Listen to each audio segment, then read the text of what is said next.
Hi, guys, and welcome to this week's episode of Autism Journeys radio show. I'm absolutely delighted to have the lovely Faye Hayden, author of United We Play, on the show with me today. Hi, Faye, and thank you so much for coming on the show. Hi, Sharon. You're very welcome. Thank you so much for having me. Perfect. Faye, I suppose we're here today to talk about your wonderful book, the United We Play book that you have recently published in order to raise funds. I'm not going to say any more than that. And I suppose I'm going to get you, before we even start talking about that, I'm just going to get you to put yourself in context for my listeners today. You might share a little bit about yourself and your experiences with autism. Well, of course, yeah, absolutely. You'll gather from my accent, I'm not local. So I grew up in North Wales and moved to County Leitrim with my job nearly 20 years ago. And I was only meant to be here 2 years, but my husband, and the rest is history, as they say. And I'm here, and now the whole family joined. As mum and dad came over 5 years ago too.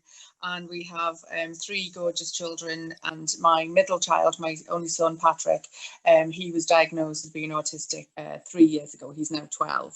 But I'd been involved with autism for quite a while before that. I got involved running a Freud youth club for autistic teenagers back in 2015. And that's now become an autistic adult social club, which focuses very much on the arts. And we have a teenage autistic club and now a tween autistic club. I started that one so that my son would have an outlet with his friends. So quite a lot of involvement, and I've learned, like all of us, learned more and more every day. Perfect. Faye, can I ask you, why did you decide to author this book particularly, first and foremost? I'd been thinking for a while that I wanted to talk about inclusion and how we exclude people so often without even realizing that we're doing it. I mean, everybody, I've always had that birthday party experience, or just so many different experiences, and we don't realize how much we're excluding people, and how capacity is assumed. That so many times people with disabled children of any kind of disability will think, oh, they can't do that because they're in a wheelchair, or they can't do that because they're autistic. So it's about saying, actually, no, and getting those conversations started, stopping the situations where parents are going, oh no, don't look at the child over there in the wheelchair, to let's go over and say hi to the child in the wheelchair, or let's go over and see, can I help the mum whose child is having a meltdown? Can I watch her handbag? Can I stand with her other children? And just getting those conversations started, trying to remove that fear factor that exists for so many people that don't have a neurodiverse child, or that don't have a child with a physical disability. Because I think a lot of the time it's not intentional that people mean to exclude, or people mean no harm, they just don't know how to interact. So the book is about teaching them how to interact from an early age. The book is as much about teaching the grown-ups as it is about teaching the children. Absolutely. So I suppose obviously you've stated that it's around inclusion and so on. What kinds of disability or conditions are included in the book? We have a variety of different disabilities, but this is hopefully the start of things.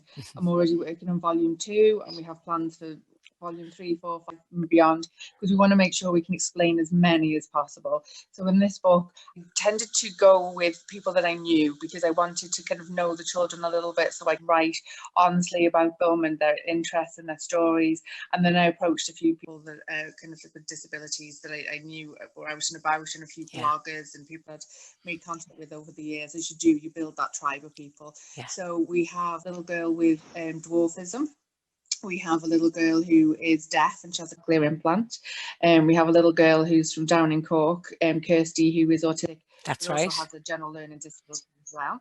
Gorgeous Kirsty. I've never actually met her, but I feel like I know her because I know Elaine so well, and we were on the radio together earlier this year, and she always makes me smile with the energy in her posts and her stripy pajamas. We all know Kirsty stripy pajamas.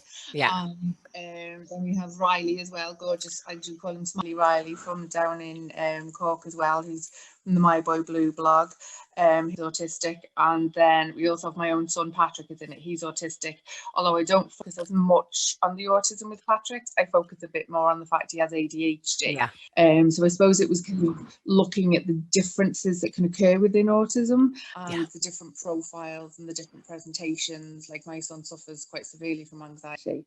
Then also in the book we have cerebral palsy, And Dory that has cerebral palsy has a mild learning disability as well.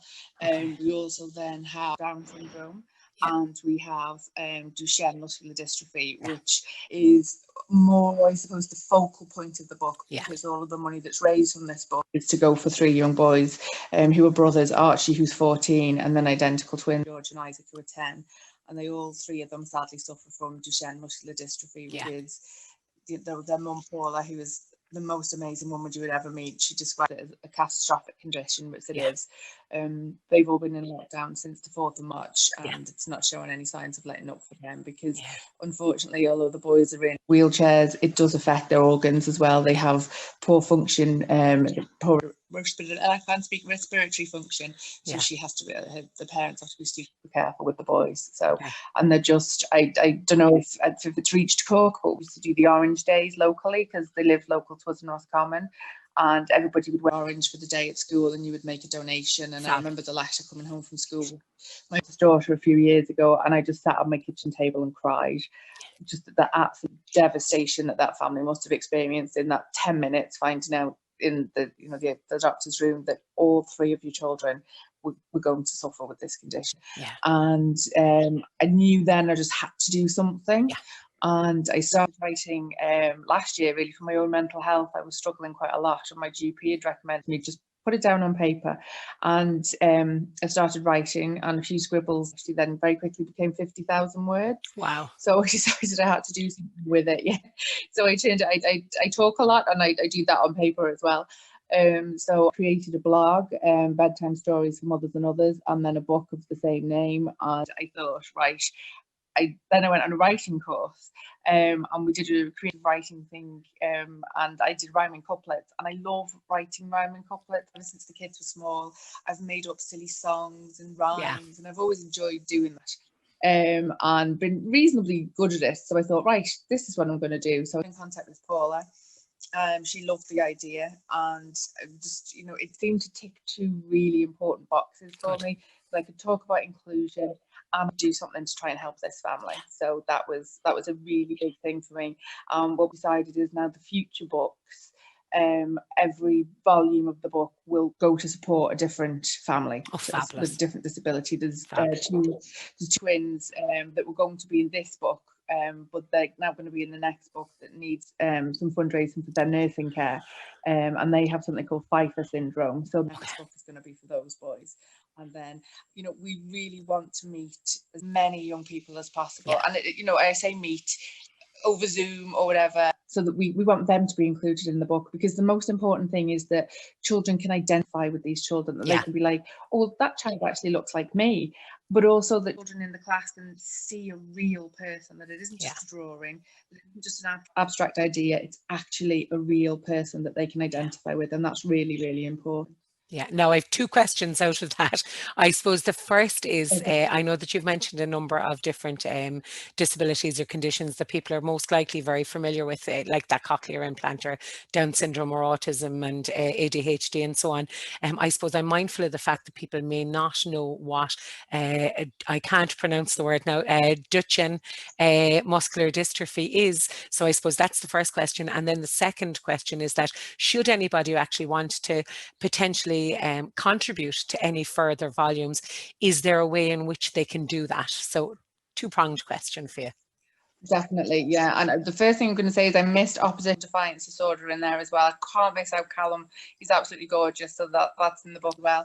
But Duchenne it's a degenerative condition, so it affects the muscles, and it basically starts in the toes and it works its way up the body. So the way I explain it in the book is that a lot of the time the boys' muscles will just get tired, but they get so tired that they get to a point that they don't function anymore. So Archie became a wheelchair user when he was 12, but the twins became wheelchair users when they were 8. And they will lose that function bit by bit. So their needs will constantly change, constantly evolve. Unfortunately, the average life expectancy with Duchenne is only 26. As well, I will say that's an average. Sometimes it can be much older than that, but unfortunately, a lot of the time also much younger. So they have the money that they need to build a house for the boys, but they don't have the money that they need to kit it out.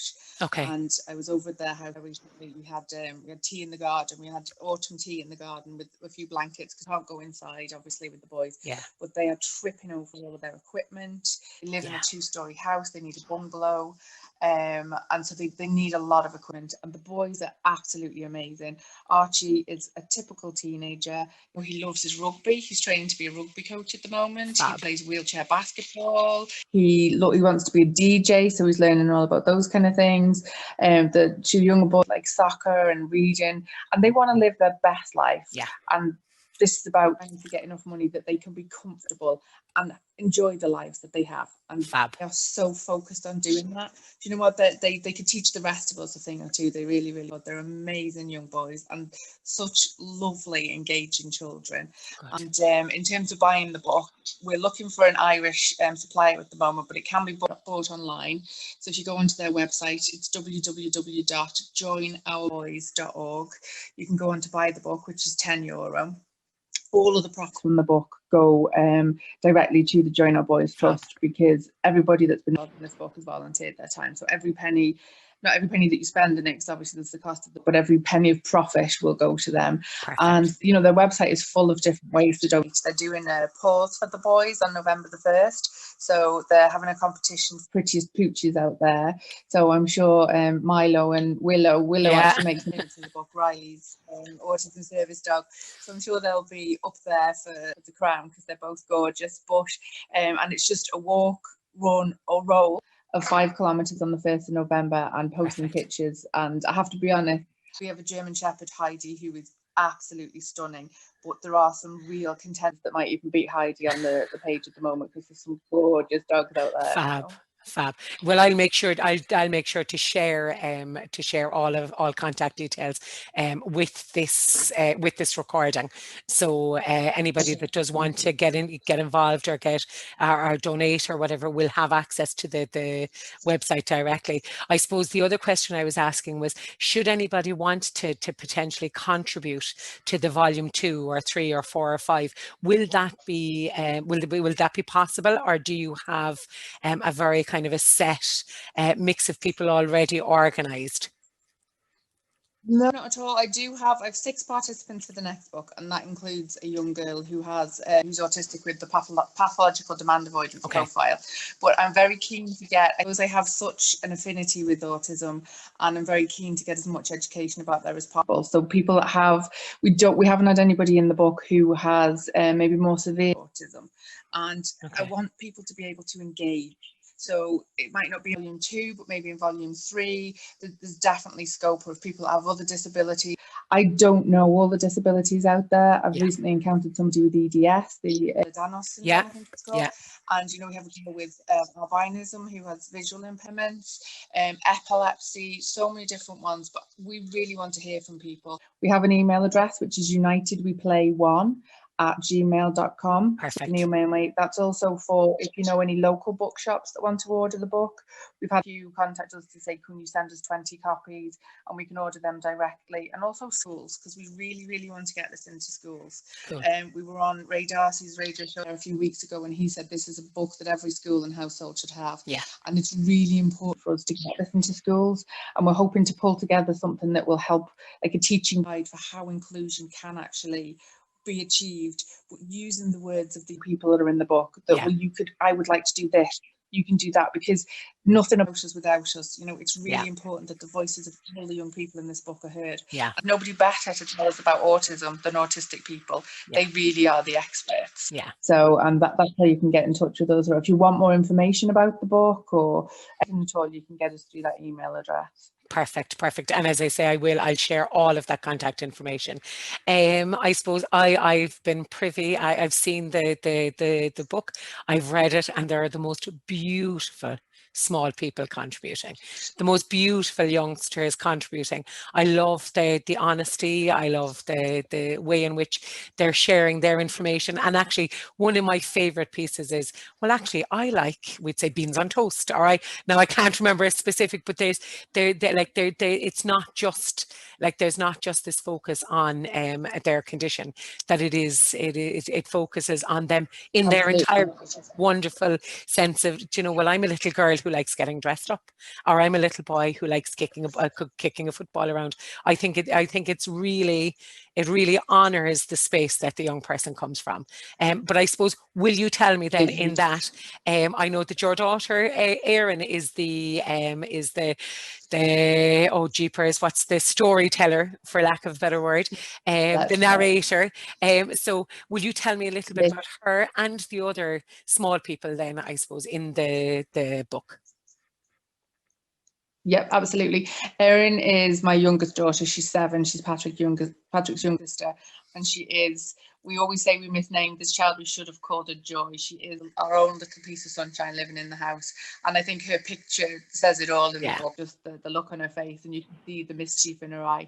So she tells the story. Yeah. The book is actually inspired by a poem by Maya Angelou called Human Family, which is very much about saying we're all different, but we're actually really just the same. And that's very much what we wanted to get across in the book. Talk a little bit about the person's condition, talk about the things that might be different, that they might use a wheelchair, that they might not speak as much, that they might communicate with a machine. Talk about that, but talk about the things that they really enjoy doing, which are no different to any child and any grown-up, really, because if you think play unites us all, if you look at sport, you look at gaming, play is a huge part of what we do as children and adults. The children involved, they're people that I know, they're people that I feel like I've engaged with through various blogs and through the various communities that kind of come about. Matthew, for example, the little boy with Down syndrome, he went to play school with Erin. Cara is a friend of Patrick's, and they go to the youth club together, because the youth club is the youth club that I run is the children with all sorts of different needs. Elaine I met through Darcy. Nicole and I connected kind of online through her blog. This is going to make me feel really old now, but Maggie, the little girl in it, that she's actually from Wales, she's where I grew up, and her mum I used to babysit for. Okay. So and so it always makes me feel really old, and I'm like, oh, the child I used to babysit for, children of her own. But so that's how I know Maggie. The 2 boys, George and Isaac, I've never physically met them until very recently. Even their mum, I just communicated with her over Facebook, knew their story, but as soon as I met their mum, we just clicked, and I'd say we'll be friends for a very long time. And she's very much involved with the promotion of the book, and she's very much involved in the promotion of inclusion, and she would have been way before her boy's diagnosis. It's not just about her boys, that's just the person that she is. So, and yeah, there's just so many different people in the book. Luna, the little girl with dwarfism, her mum works with my husband. And then Dee, Callum's mum, who has oppositional defiance disorder, I wrote a poem that I put up on my blog earlier on in the year after a bad incident, a difficult incident that Patrick had, called Having the Crack, where he'd smashed up some stuff and the breaking glass. And it was just a piece that I wrote. One of the things in my own writing is I'm very honest about the things that go on. And I think that's really important, because Patrick has a really hard time, and he has pathological demand avoidance, he has ADHD, he has oppositional defiance disorder, and he suffers from severe anxiety. And a lot of the time that comes out as what we would call challenging behaviour. And I think what's really important to remember is the most challenging part of it is it's challenging for him, is how much he is suffering as a result of it. And it impacts us all. We all know that, but we need to never forget just how challenging it is the person that's actually experiencing it at that time. And I wrote a piece, and Callum's got in touch with me to just say that parts of it resonated with her. And again, she's part of my tribe now. We just made contact. We've only met once, but it was, sorry, this is not very COVID friendly, but big hug. We had to just connected, and I think so many of us have really good friends online that we might never have even met, or have only met once, twice. So I have a connection to everybody in the book in that way.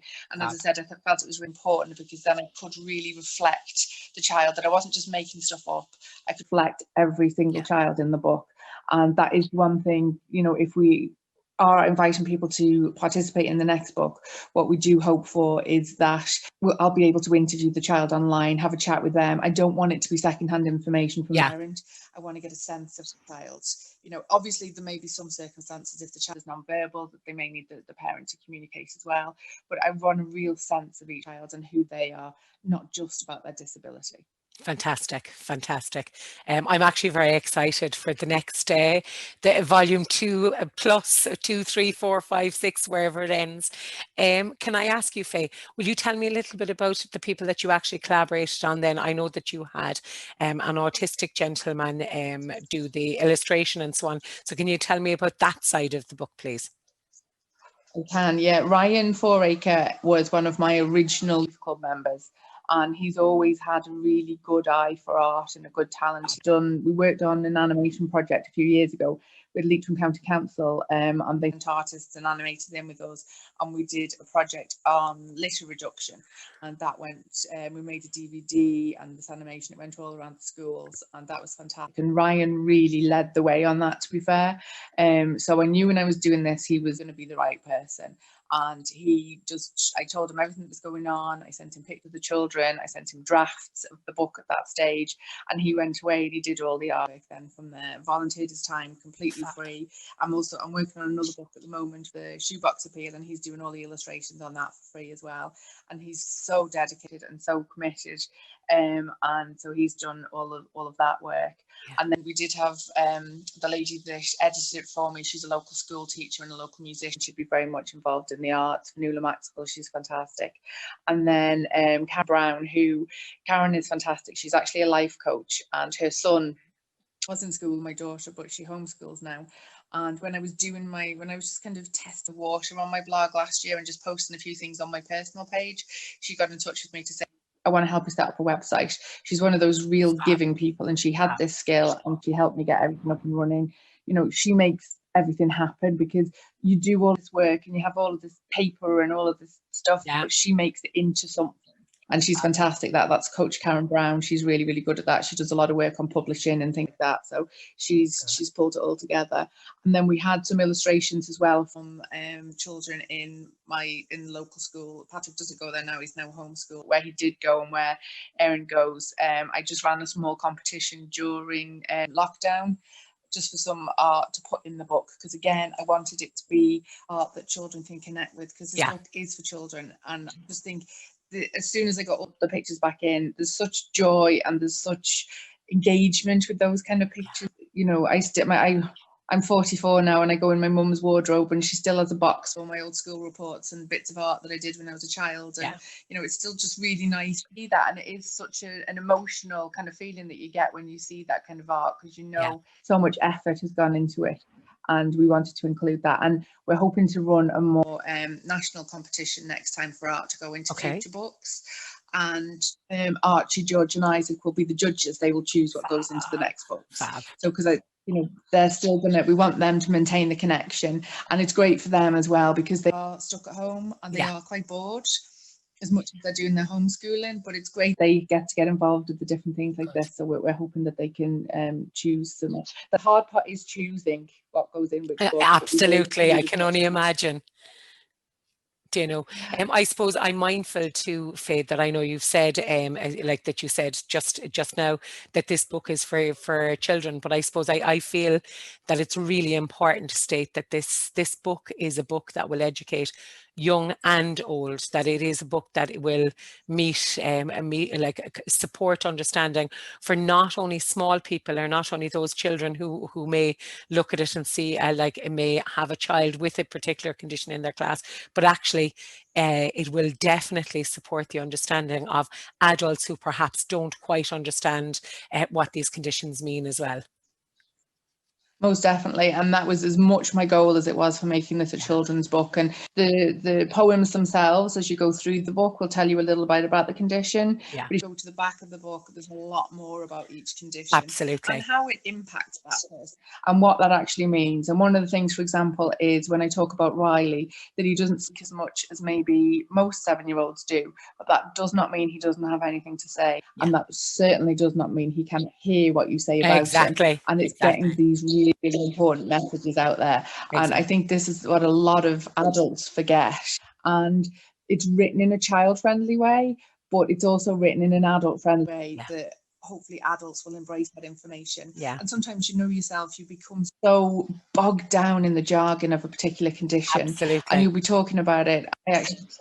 My friend's eyes glaze over when I start talking about CAMS and SEND and IEPs. And they're kind of looking at me as if to go, what is she talking about? And I actually wrote a chapter about this in my grown-up book about the language that comes with it. And WTF quite often appears in there as well, and FS. But obviously we know what those mean. But it's just making sure that the language that is used isn't restrictive for people understanding, and it kind of gives practical ideas in the sense of people need to take up the fact that I shouldn't say something inappropriate around this child, or I shouldn't say something about this child that doesn't speak, because that doesn't mean they can't understand what I'm saying, and it doesn't mean I shouldn't make the effort to listen to what they've got to say. And you know, we have a young boy that comes to one of my youth clubs who has Down syndrome, and his speech is harder to understand, and I have to stop and I have to make sure I'm really concentrating on what he's saying, and it might take me a little bit longer to process, but it's just making that little bit of effort. And that's all this book is asking people to do. And we spoke on a local radio station there during the week, and I said about a birthday party that Patrick had invited to earlier on this year, and the mum phoned me up and she said, okay, so we're having it in this place, and that might get a bit noisy for Patrick, so there's this part of it that we can take him into, and there's we can go if he really needs a quiet space. And I came off the phone and I cried, because I was so delighted to have made that little bit of extra effort, 5-10 minutes to sit down and figure out a plan so that Patrick could be included. And that's all it takes. That's all we're asking. We're not asking for days and weeks and months of planning. We're just asking for 5 or 10 minutes of sitting down and going, how can we make this work? And that is just so important. It's showing kindness, really, isn't it, Faye? Just showing kindness always. It is. And you know, what a fantastic lesson to teach our children, to sit down with our children and say, right, how can we have a party that George and Isaac can come to? How can we have a party that Luna can be involved in? What can we do to make sure all your friends are included? And there's no better lesson to teach our children. Absolutely, absolutely. Tell me, Faye, when can we expect volume 2? Is it? I know it's in the works now at the moment, but when do you envisage it being available? Hopefully not too long after Christmas. Okay. We're going to give this one time to kind of run for a while, and then hopefully after Christmas. So I started college. I'm hoping to go into advocacy, and I'm just started college, so I do have assignments and things to be done.